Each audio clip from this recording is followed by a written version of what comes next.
All right, we're now recording. Awesome. So kind of want to keep this short on the front end. I just wanted to talk about a couple of things, mostly the dashboard, so that everybody kind of knows where that is and how to use it. And then I just wanted to kind of update on those changes to Civicore, make sure everybody's on the same page, and then open it up for questions, comments, concerns, that kind of thing. So I'm going to share my screen here. All right, so the dashboard has been posted. It's on the JBBS website. So a couple of notes. First of all, right now it's down here on the very bottom of the website. You got to scroll all the way down, and we're under resources for county jails, JBBS Civicore dashboard. So you open that up. There's a little bit of explanation at the top, and then the dashboard is right here with all the different windows. So just so you know, there are going to be some changes coming to the JBBS website here in the next couple of months, I would say. And we hope to feature this the dashboard kind of more prominently when we get the website updated. So the first tab that opens up, it opens up on the county map. This isn't particularly instructive for all of you. This is more for kind of external stakeholders, but you can always, one of the nice things about this, you can look at the jail size category, and it tells you what those categories are based on up here, right? Large is 750 jail beds, medium is 250 to 749, small is 50 to 249, and extra small is 1 to 49 beds. Brandon, yeah, go ahead.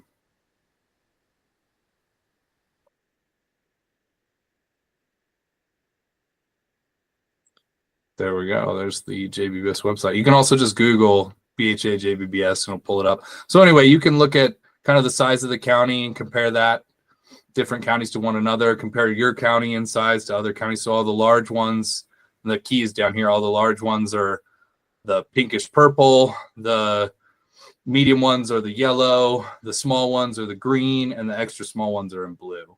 So the other thing, okay, so the other ones that are in here that are really useful, so admitted clients over time.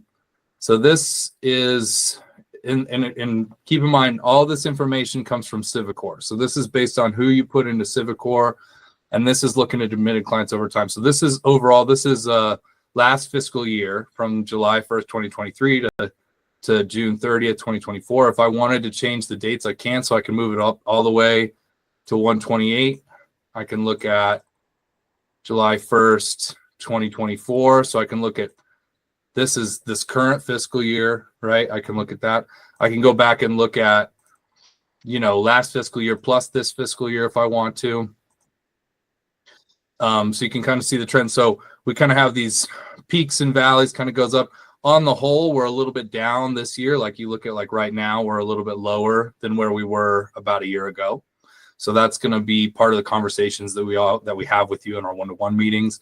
One of the nice things about the dashboard, it updates automatically, and it's about a day or two behind. So you can see the most recent date is 1/28/2025, so that's yesterday. So it updates automatically with the most recent data. It's about a day or two behind, depending on when you check it. But it's nice because it's up to date as we could make it, basically. And it updates itself every day with new information from a day or two ago. So if you want to, you can look at different granularity. You could look at the admission rate by week. You can look at it by quarter. You can look at it by day, which is going to look crazy. You can look at it by year. So you could go back over the last 5 years, right? Or we keep it at monthly is the standard. If you wanted to look at the admission rate by specific age, you can filter that here, or gender or ethnicity. So all you do to do that is you can click off for all. Let's say I just want to look at the admission rate for people under the age of 29. I'll click on that. Here's the admission rate for under 29, right? Let's say I want to look at the admission rate for just females. So I click on all, turn it all off, just for women. Okay. Boom. So now you can look at the admission rate for just women, or by race. You can filter it by race.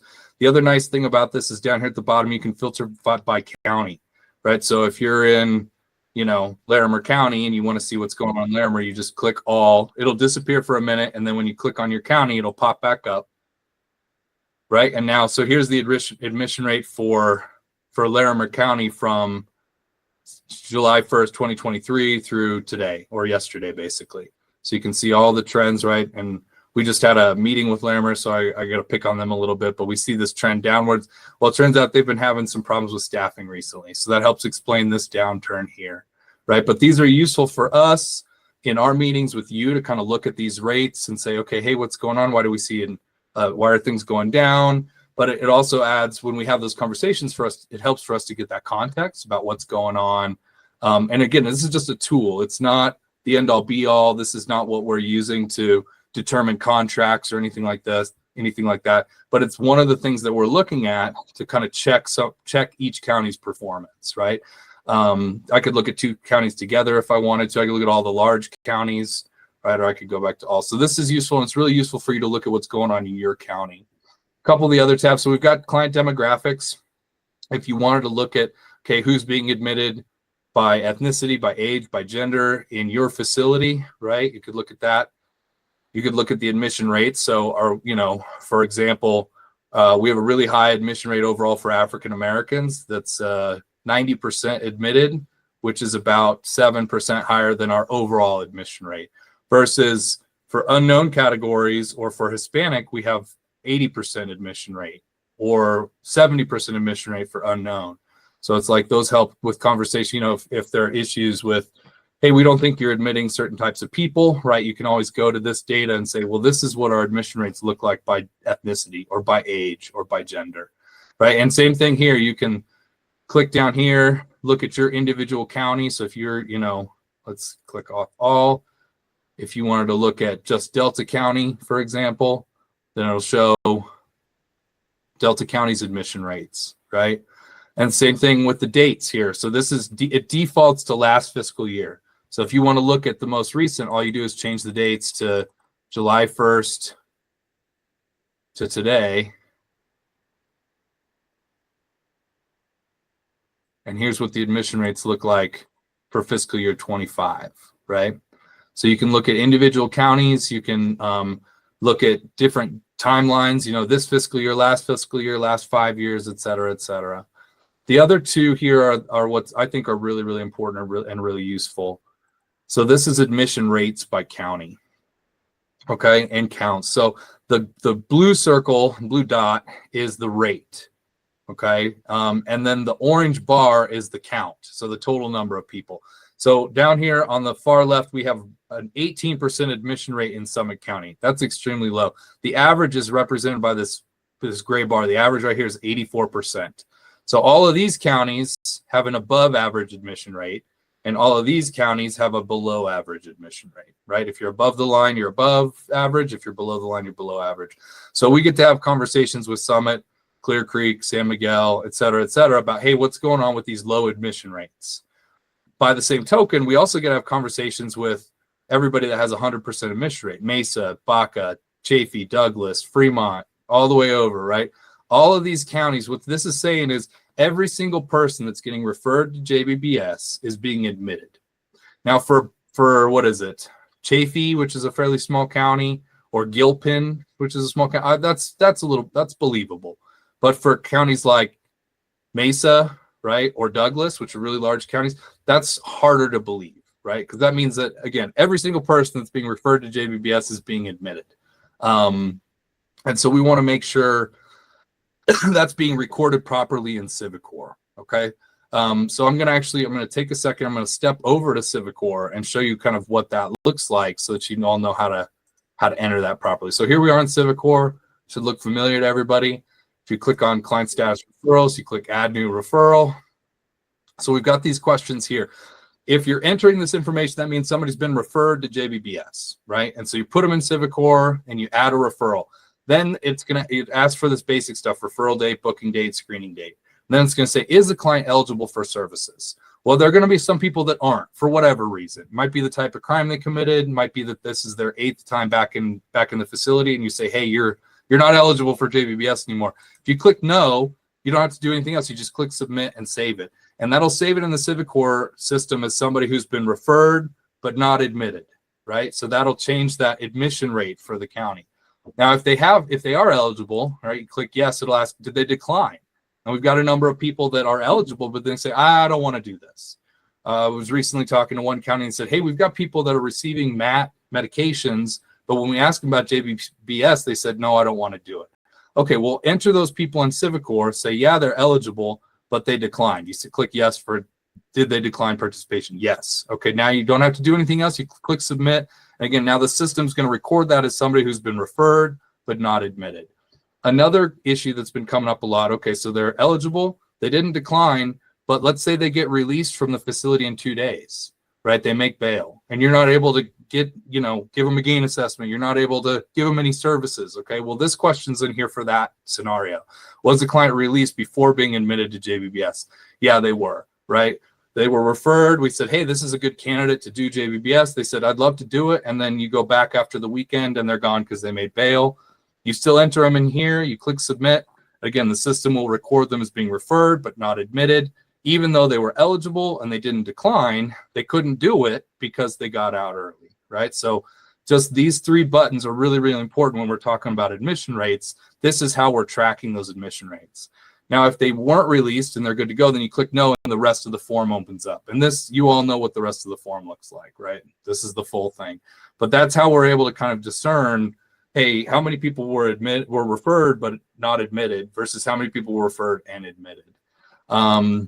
And that may not seem like a big thing, but down the road, one of the things that we really want to focus on is recidivism. And so we're going to look at people that are referred but not admitted and compare those to people that are referred and admitted and say, how many times did group 1 come back? How many times did they show up in the system versus how many people that were admitted, made it through the program? How many times did they come back, right? And we'll be able to kind of compare those categories, but we have to collect that information accurately so that we know, you can't just put people in Civicore that are being admitted to JBBS. That's going to skew the recidivism rates, right? And so we need to compare. So we need to record people that are being referred but not admitted. The other thing I wanted to highlight while we're still in Civicore is this successful versus unsuccessful discharge. And I'll come back to this. We'll look at it in the dashboard in a second. But successful is somebody who's completed treatment plan in custody as outlined by JBBS staff. Now, let's say they met for a couple of sessions and then they got out. So you couldn't finish. Let's say you had you wanted 6 sessions with them or something like that, and they could only complete 2. Well, this is asking about is, did they complete what you had set out for them before they were released? So they would still be successfully discharged, right? So it's not necessarily like, oh, they completed all 6 sessions. It's, hey, they completed everything we laid out for them before they were released. That's a successful discharge. An unsuccessful discharge, those are the people that have an in-house disciplinary action, like they're fighting with staff or another inmate, or substance abuse in the facility. Somebody who chose to disengage. We get people that will start the program. They'll be there for a couple of sessions and say, hey, this isn't for me. Those people are unsuccessful discharges. Or a subcontractor dismissal. So let's say the subcontractor says, hey, this person's been harassing me. I don't want to work with them anymore. That's an unsuccessful discharge, right? Or repeated issues with non-compliance. They don't show up, right? You set an appointment or whatever, they don't show up. Some sort of action on their part that says they're disengaging and they're saying, I'm not going to do this anymore, right? They didn't decline services. They still accepted services, but then they stopped showing up. So they're admitted, or they're referred, they're admitted, but they're unsuccessfully discharged because they didn't follow through, right? Yeah, Brandon, do you have a question? Yeah, I was just curious how you would like us to track individuals that are in the program, they're engaging well, but unfortunately they get sentenced to prison. Obviously in our screening process, we do our best to try and, focus on people that have a good chance of reentering back in the community, but there are times that things don't go as planned and they are sentenced to DOC. Yeah, I would call that a successful discharge, because again, the idea is they've completed everything you've laid out to them up to the point where they left your care, right?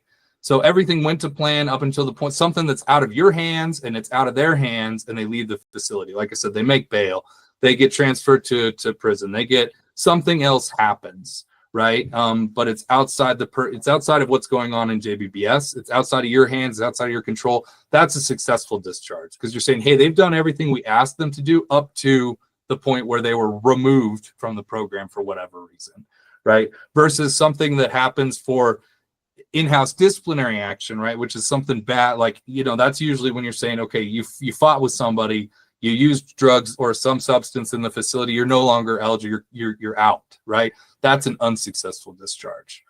Does that make sense? Yes, that makes sense. Thank you. Okay, cool. Yeah, and so just keep in mind, right, when it says completed treatment plan as outlined by JBBS, that means up to the point where you have control over it. When it's no longer in your hands or their hands, that's not, we can't call that unsuccessful. So we're going to call that successful. We're going to say, hey, they did everything you asked of them up to the point where they were no longer in JBBS. And it wasn't their fault. It's not your fault. Some external factor led to them being removed from the facility or the program. So, okay, so that's that. And then let's go back to the dashboard real quick. And you can see how that shows up here in this last tab, which is successful discharge rate. Now, again, this is set to last fiscal year. In previous years, you were able to save a file with, yeah, Jill, I'll get you in just a second. You were able to save a file without saying whether it's successful or unsuccessful. So we've got a lot of red here. Red means that it wasn't recorded one way or another. But if you switch to this fiscal year, we changed the rules in Civicore and said, okay, you have to tell us if somebody discharged successfully or unsuccessfully. So here we are, we're looking at, this is this fiscal year, and you'll notice there's still one red, but all the rest of the red is gone. So now we're seeing clear numbers about, okay, how many people were successfully discharged versus unsuccessfully. Successfully is blue, unsuccessful is orange, right?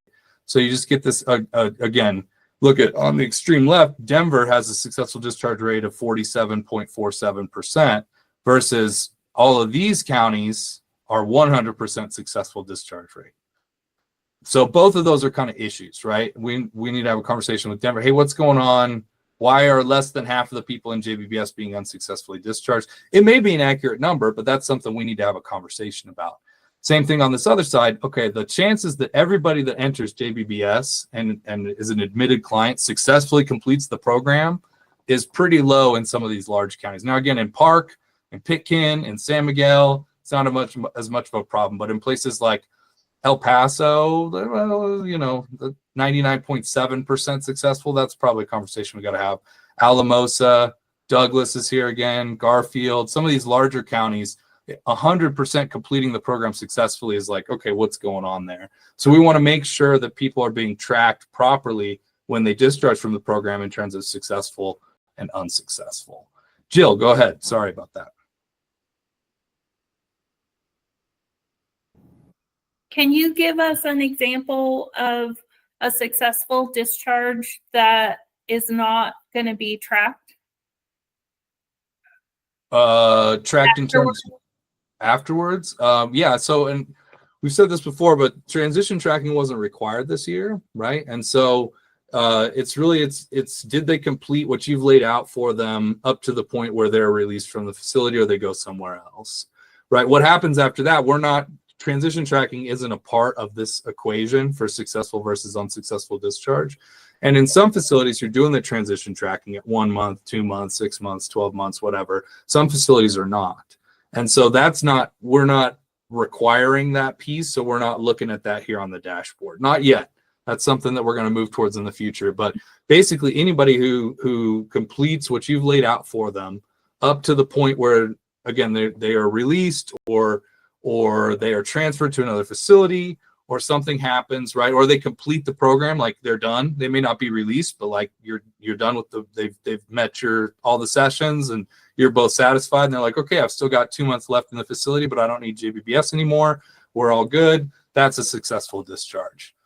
Whereas the more important thing with the unsuccessful is something happened. They made a choice, something they did or something you did kept them from completing the JBBS program. That's an unsuccessful discharge. So you're not tracking right now recidivism at the 1 year.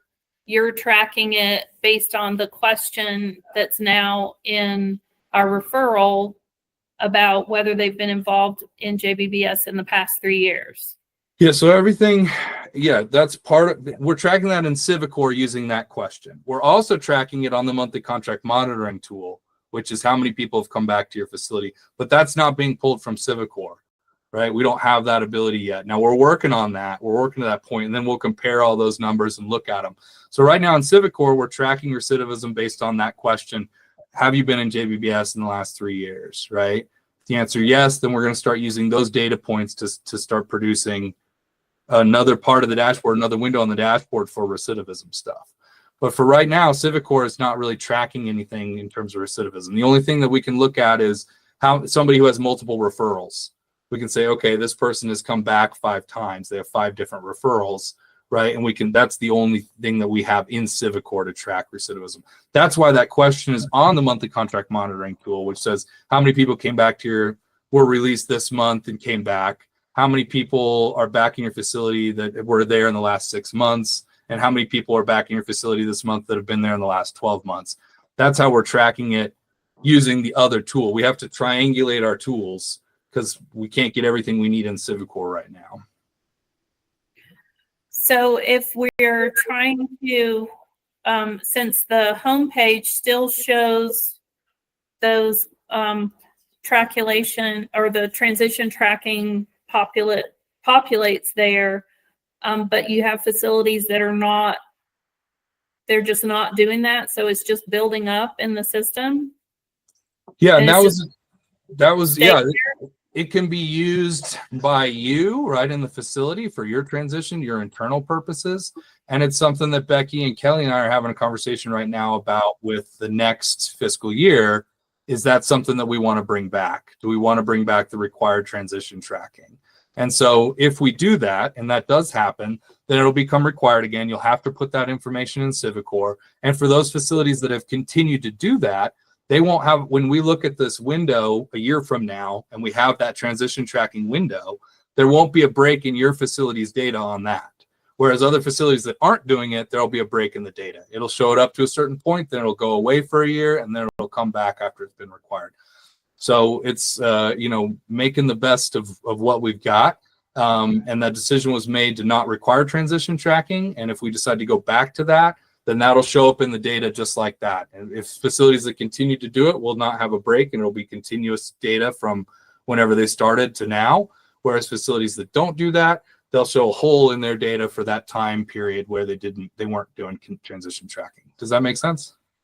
Yes. But I hate to monopolize you right now, but one way that we are still doing the transition tracking, and the way that we have tried to modify our process to represent that we have someone who is within that 12-month tracking time frame, transition tracking, but now they're back in the facility. So we're going to close out the old referral by putting not applicable for the rest of the remaining tracking, so that when we put in the new referral, we don't we have a little more seamless or transition to the new referral. They're back in jail.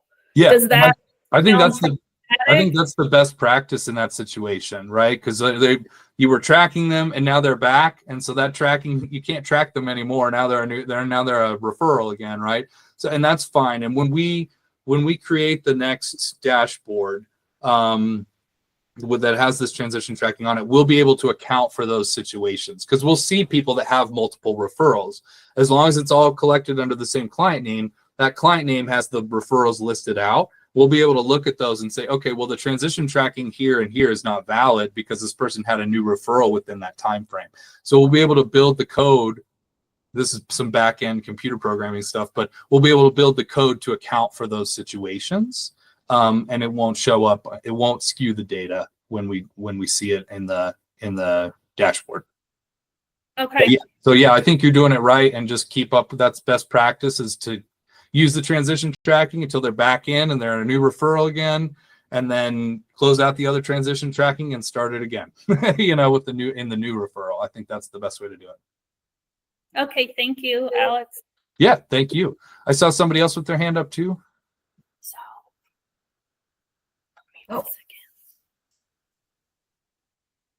maybe a Danielle, something like that. Okay, well, all right. Well, feel free to raise your hand again. I'm almost done talking about this, so then when we can open it up for more questions. But yeah. So anyway, just the successful discharge rate. Just make sure that they're being recorded in Civicore properly. If somebody's successfully discharged or unsuccessfully, because it's going to reflect in this window right here. And like I said, we've got a ton of counties that are saying, hey, every single person that entered JBBS successfully completed the program, and that's that.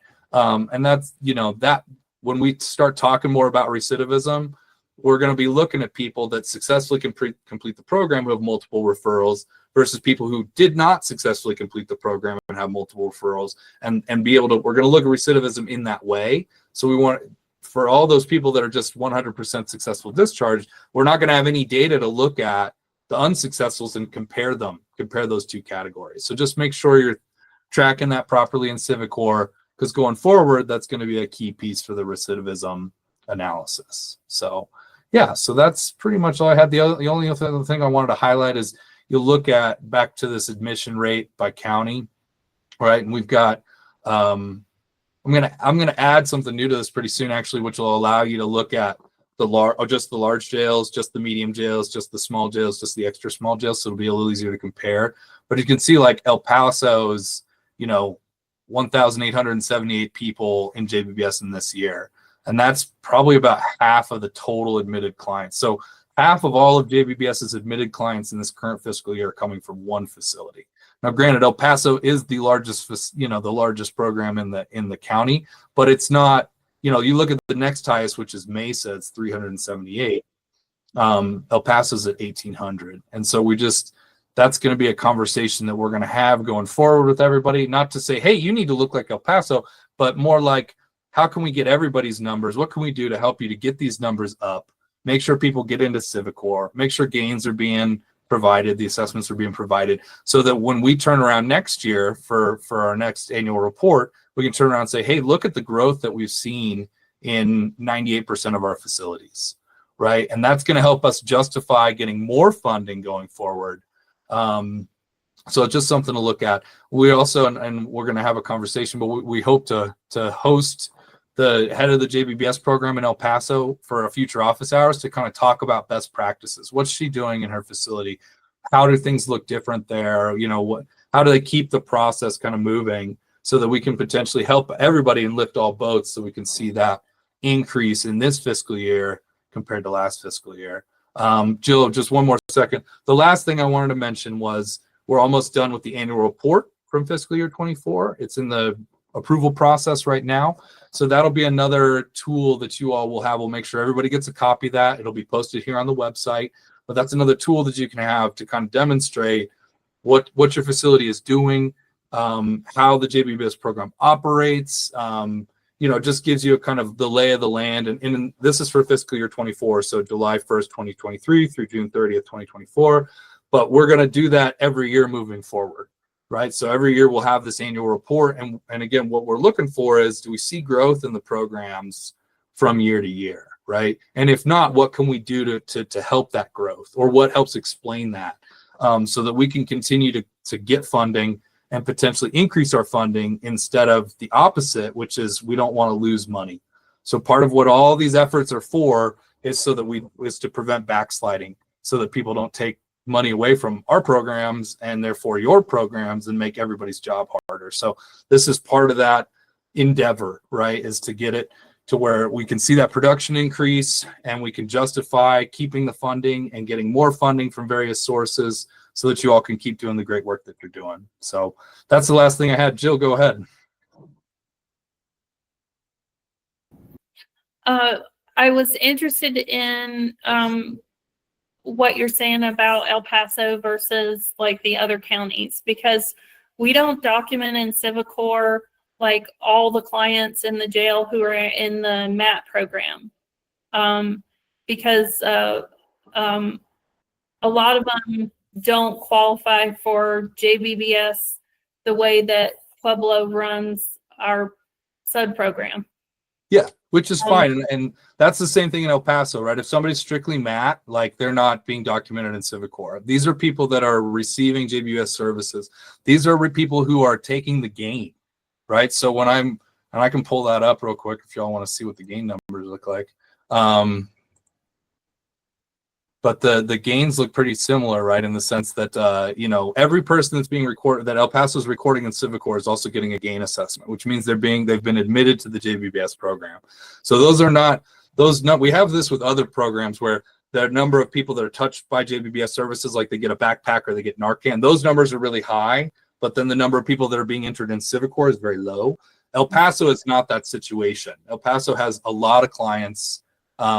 Here's the gains. So you can look at, so here's El Paso, 1,685 gain assessments have been completed since the start, right? The next highest is Logan, Morgan, Washington, and Yuma with 320, Mesa, 287, Pueblo here at 123. So it's the same, we're seeing the same pattern in the gain assessments. And to get a gain assessment, you have to be admitted to the JBBS program. So we're seeing that those numbers roughly match up, right, in terms of how many gains are being done in El Paso as well. And so so you're right. You don't need to document people in Civicore that are not admitted to JBBS or not referred to. Let me rephrase.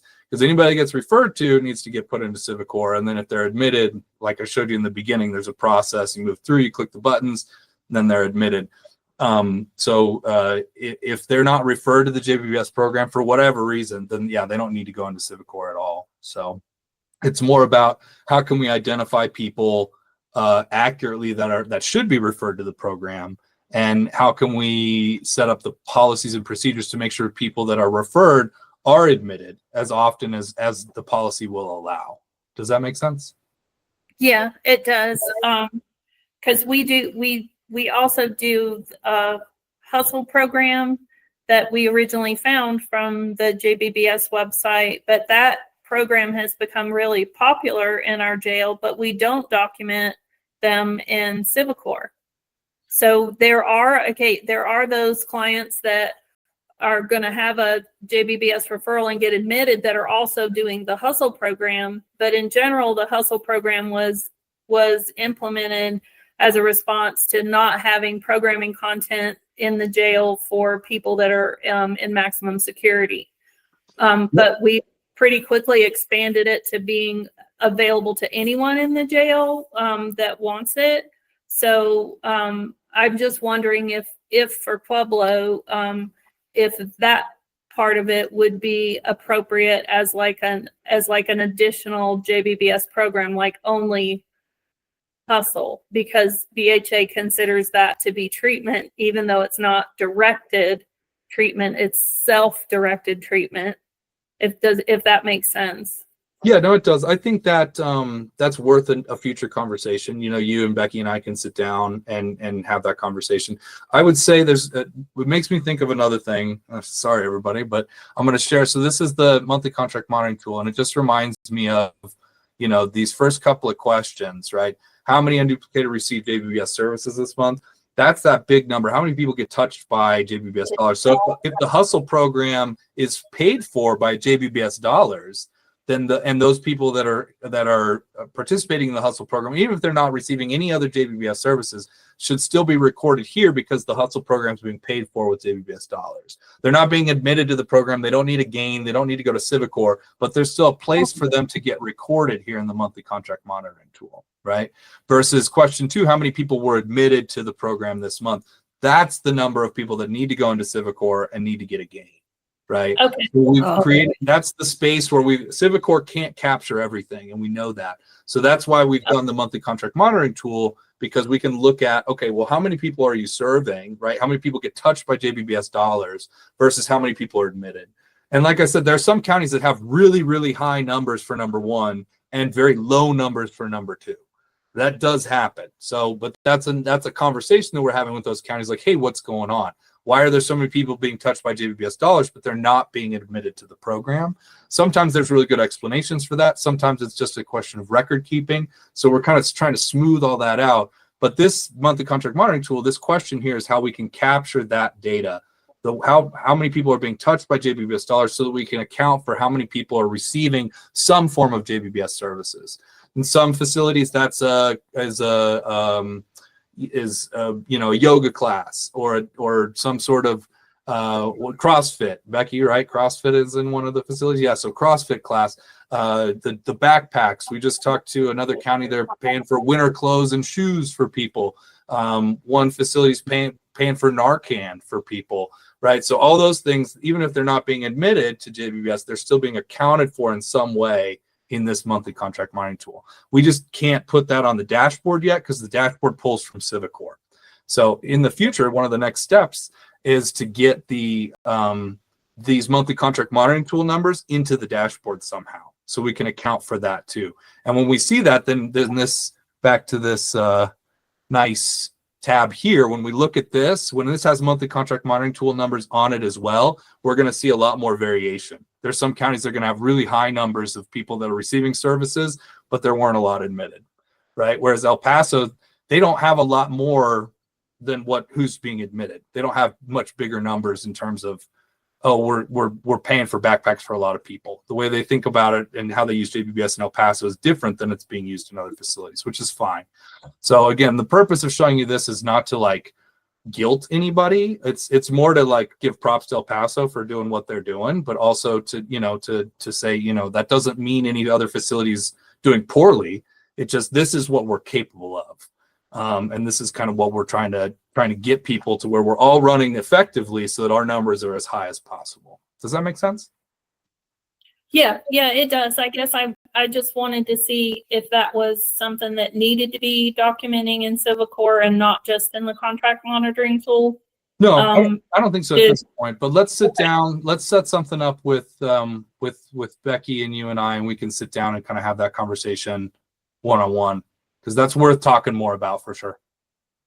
Okay, because we're also like, we run a program we call recently released, where if a client was interested in the program, but we know for sure that their out date is in 2 weeks, that means that there isn't enough time to effectively offer them jail-based services.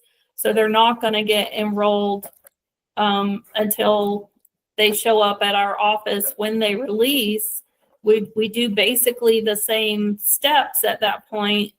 But we're wondering, is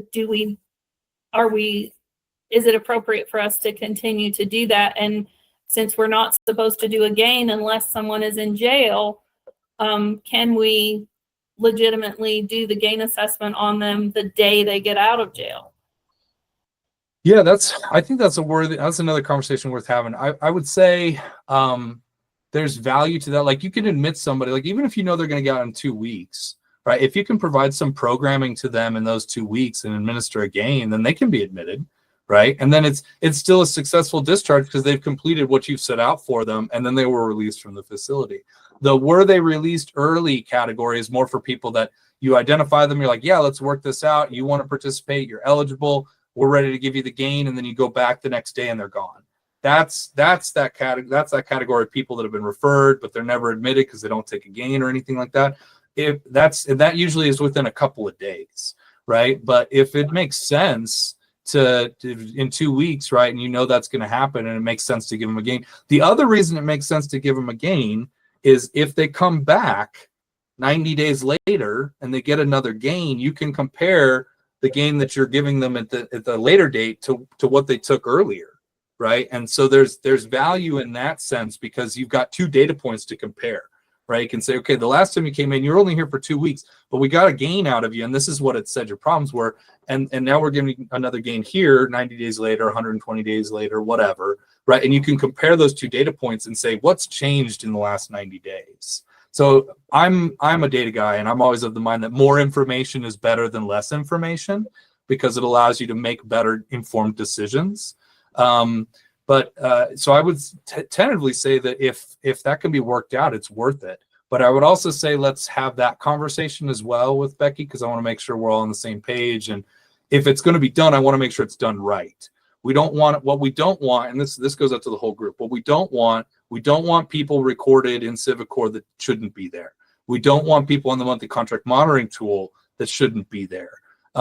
We want this to be an accurate reporting. This isn't about how can we get higher numbers, just period. It's about how can we improve what we're doing so that the numbers go up. Does that make sense? There's a difference between we want better numbers, and we want to do what we're doing on a higher level and at a higher rate so that the numbers will go up. Those are two different things. And one is just numbers based. The other is performance based. How can we improve what we're doing so that those numbers will rise accordingly? So, okay, cool. Yeah. I think for our perspective, it's that how can we properly document things that you're wanting to monitor so that the work that we're already doing is being properly documented and tracked.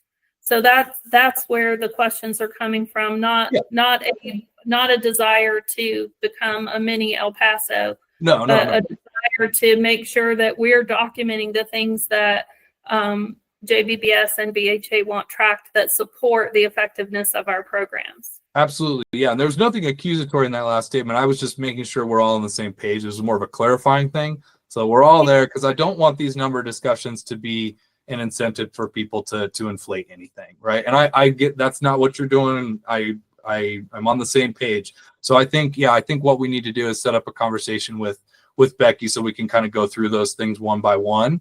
And find a way to kind of make sure that everything's being documented properly so that these numbers reflect what you're doing. And just again, keep in mind, the monthly contract monitoring tool numbers are still part of this process. They're just not reflected in the dashboard, right? But we still have access to all those. We look at all those things. Those numbers were reported out on the last annual report.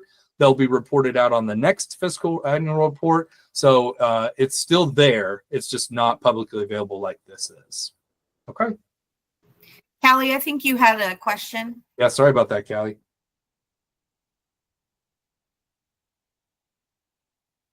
Yes. Hi. Sorry.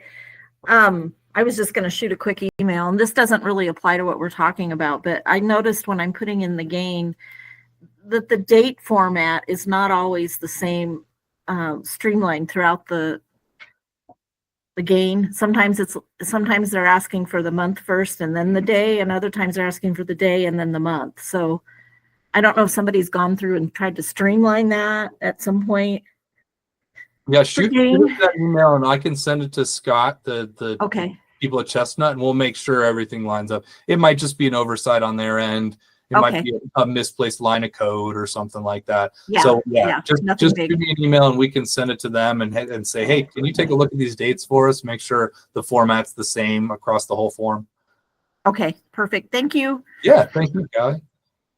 Awesome. So we have about 15 minutes left. So yeah, I just really want to open it up now for other questions about the dashboard, about monthly contract monitoring tool, Civicore, gain, anything kind of data, numbers related.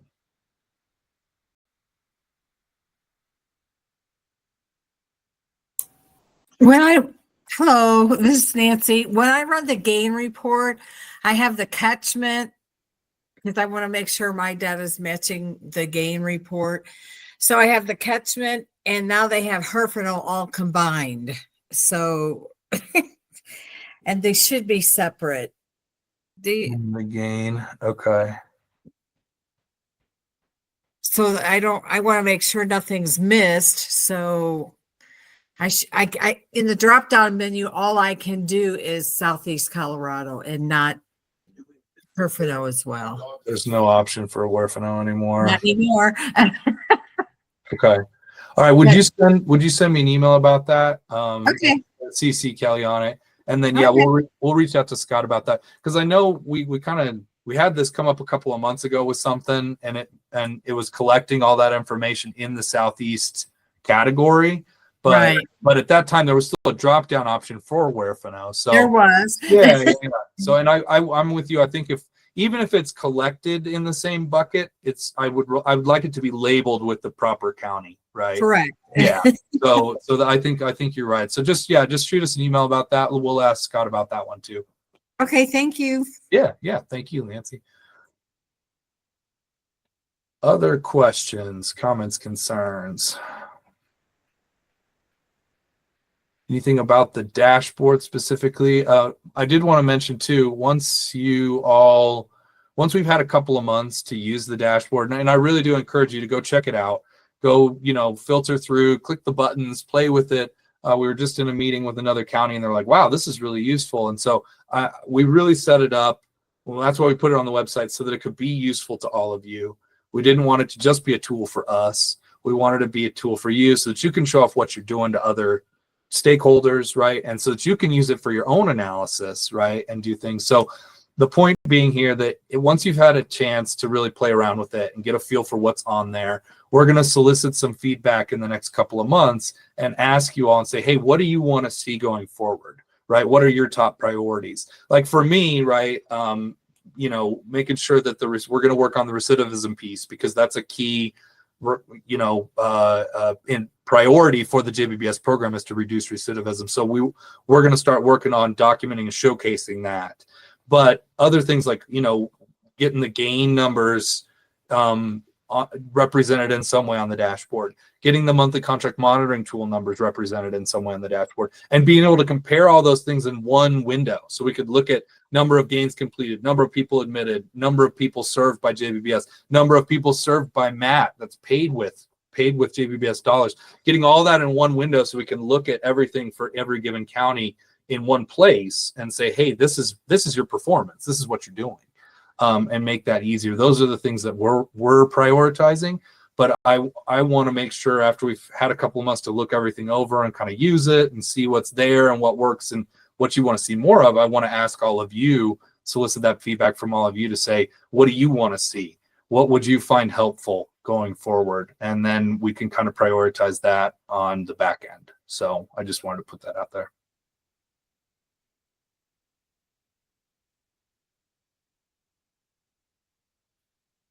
All right. Other comments, questions, concerns, anything else last minute here?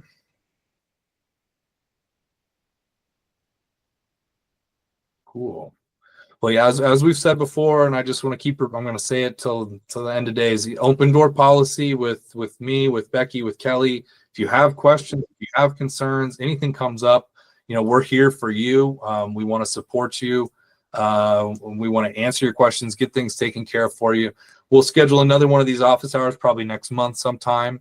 And we'll probably have at least one a month for the foreseeable future, just so that we can get those questions answered, have these kind of chats and conversations, check in on the dashboard and things like that. In addition to those individual meetings that we have with the counties, but just let us know if anything comes up. We're here to help. So, and thank you all for the work that you're doing. It's great to reflect that. I mean, that's my job, is not to do what you do. My job is to reflect what you're doing and make sure that you get credit for it. So when I come down, I say, hey, we need to document this. We need to do this. We need to record this. I'm not trying to throw a wrench at you. I'm trying to get it to where you all get credit for the great work that you're doing, right? Which is fantastic. So my hats off to all of you and to Becky and Kelly for the great work that they do. And just thank you for being a part of JBBS.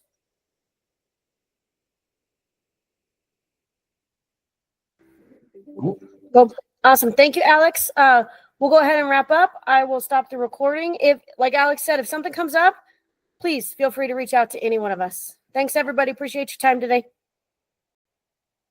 Thank you. Take care.